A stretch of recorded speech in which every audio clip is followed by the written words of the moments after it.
I've had many leading experts on this show, including Matthew Walker, and they've all said the same thing about sleep. They've said it's the biggest positive investment you can make in your own performance. You can have the best strategy in the world, but if you're consistently tired, poor decision-making will follow and eventually cause other things to fail in your life. So if you're looking to optimize your recovery, you should start looking at what you're sleeping on. Our sponsor, Helix, makes high-quality mattresses tailored to your body. It doesn't matter if you run hot, sleep on your side, or need something firm. Helix has a mattress for you. And I asked them recently to send one to a member of my team, and Juan received it. And we travel a lot, so when he's home, quality sleep really matters. And he told me he's getting the best sleep of his life.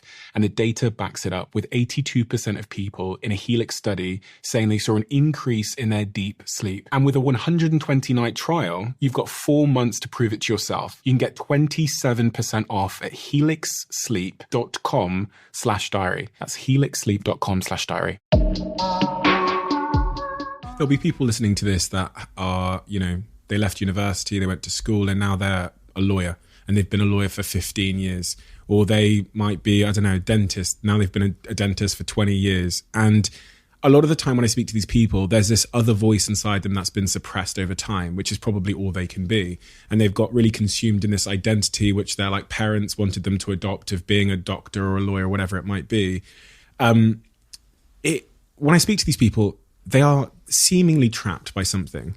And that force that's trapping them seems to be so much stronger than the other voice, which they sometimes can even point to as being a more fulfilling life, which is, I guess, all they can be. They want to go and be an artist. Yeah. They speak to me before my show. They show me their Instagram, and they're the most unbelievable artist I've ever seen in my life. And their face lights up when they talk about that thing. But when I ask them what they do, they say, yeah, I work in the city. I work in finance for KPMG or something.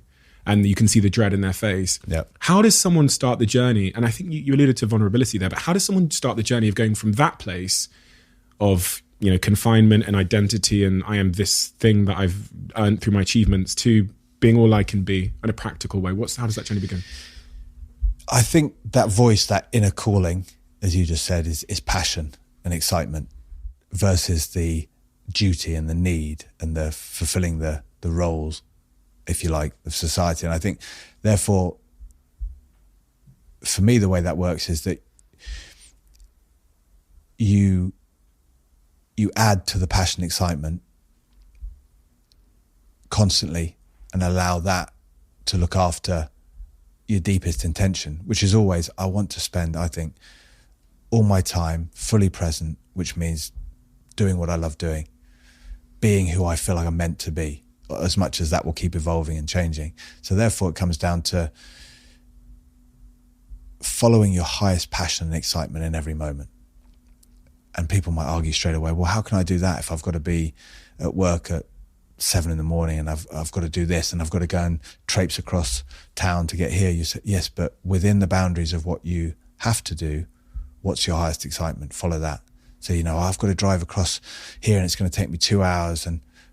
But then when you're in the car, tune into what's my highest passion, excitement.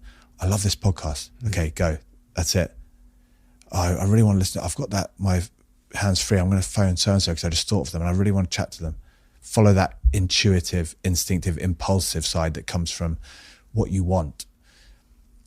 And when that gains momentum, I think the way it works is that the universe responds by providing more and more opportunities to do more and more of what you like, so that your highest and passionate excitement, the environment allows for you to really do more and more of what you really love doing. But you've got to start the ball rolling by saying, right, within this moment right now, what's my highest passion, excitement? How can I bring more of me into this, as opposed to allow this to take away more of me? And I think that is a journey that just looks after itself. It's on a physical level, it's the little things you can do, set goals and allow them to, focus on what you can do and allow it to expand and grow into the most amazing things. It's the same way of just doing that on an internal level. It's just follow your highest. It might be physical. It might just be things I love thinking about. Even if it comes down to being, you're stuck in a lift and you're kind of like, and it's a tiny lift and you're going to be there maybe for a while.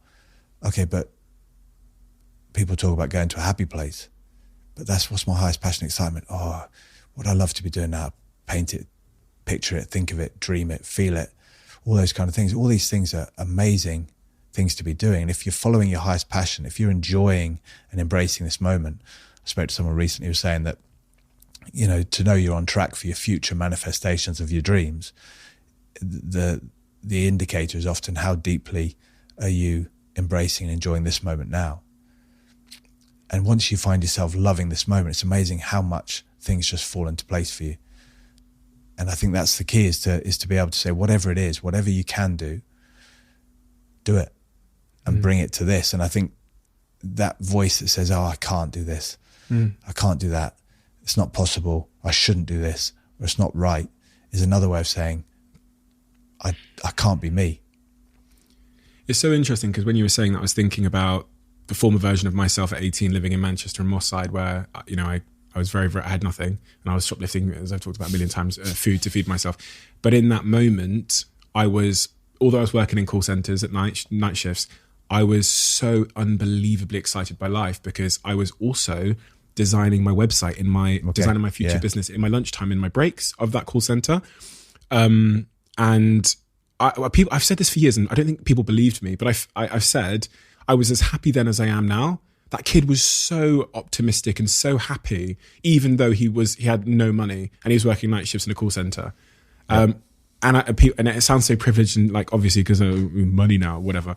But it resonated with so much of what you were saying then. I think it's because of what you were saying then, was I was still pursuing my highest passion, despite the fact that I was working in this call centre. I was still occupying all of my time and my thoughts that I could with that future. And that's what I believe manifested me being here, because I could have made the decision that this was my destination and my forever, and I'd probably still be there now in Moss Side.